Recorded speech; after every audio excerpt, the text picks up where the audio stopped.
Hello guys. आज हम सोहर सुनाने जा रहे हैं। अच्छा लगेगा तो लाइक कमेंट करिएगा।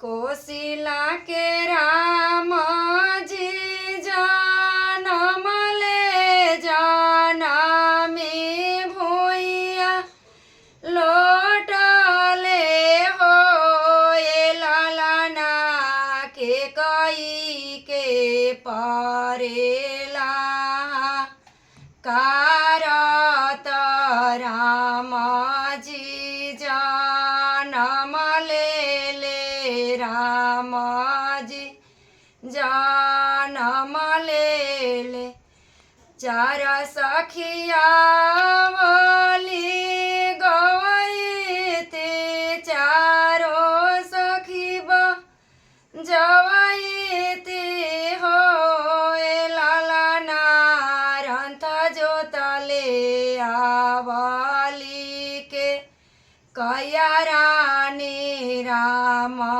जी जनम ले राम जी जनम ले